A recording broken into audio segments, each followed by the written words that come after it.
Tonight, the majestic and historic ceremony as Queen Elizabeth lies in state and the royal family is united in grief. The final goodbye to Buckingham Palace, the flag-draped coffin with her imperial crown atop carried through the streets of London. King Charles, his siblings, and sons Prince William and Harry walk solemnly behind.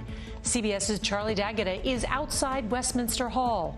This line will move 24 hours a day until the morning of the funeral on Monday.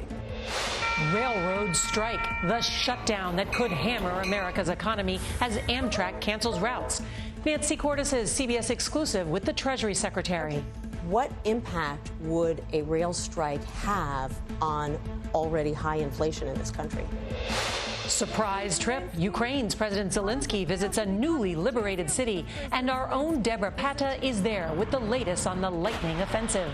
Amazing that we are coming back and we are on the way to the end. And Boston bomb scare. The FBI investigates after a reported explosion on a college campus. CBS's Jeff Begaze has new details.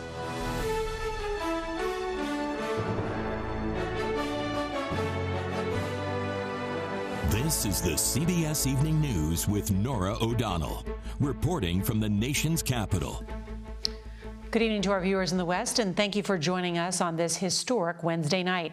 Tonight, the general public began saying its final goodbyes to Queen Elizabeth II in London. The late monarch will lie in state until her funeral on Monday. You can see mourners inside Westminster Hall tonight. The Queen's coffin surrounds. Tonight, forecasters are closely tracking what's expected to become Tropical Storm Fiona. It's hundreds of miles out in the Atlantic and could be near the U.S. Virgin Islands and Puerto Rico by this weekend. Tonight, Maryland prosecutors are asking for a retrial in the case of Adnan Syed, which was featured in Serial, a popular 2014 podcast. In a court filing today, prosecutors pushed to vacate his conviction, saying evidence suggests two other suspects may have been involved in the 1999 murder of Syed's high school girlfriend. Syed has always maintained that he's innocent. And we'll be right back with the legacy of the Queen Royal's visits here in D.C. This portion of the CBS Evening News is sponsored by Tums, fights heartburn fast. Finally tonight, the global impact of Queen Elizabeth will be felt for generations to come, including right here in D.C. Here's CBS's Scott McFarlane.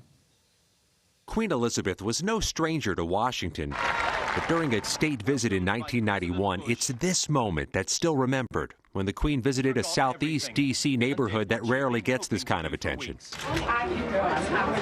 The late Alice Fraser broke royal protocol and hugged the Queen. Queen Elizabeth smiled and appeared to welcome the embrace. Then D.C. Mayor Sharon Pratt was there. You were wowed by her. I was. She was just so natural, so available, so unpretentious. Pratt says the community was so excited for the visit. I think she was wonderful. That brief visit left a mark here for decades. This community, still dealing with economic struggles, renamed the street she visited Queen Stroll Place. In 2007, during a later state visit to Washington, the Queen joined then First Lady Laura Bush at Children's National Hospital, where CEO Dr. Kurt Newman says protocol was again disregarded. I'm kind of leaning in. Somebody came up later and said you shouldn't have done that. Well, she didn't seem to care about it. A measure of a monarch who realized sometimes the best protocol is to break protocol. Scott McFarlane, CBS News, Washington. So revered, and that is tonight's CBS Evening News. I'm Norah O'Donnell in our nation's capital. Good night.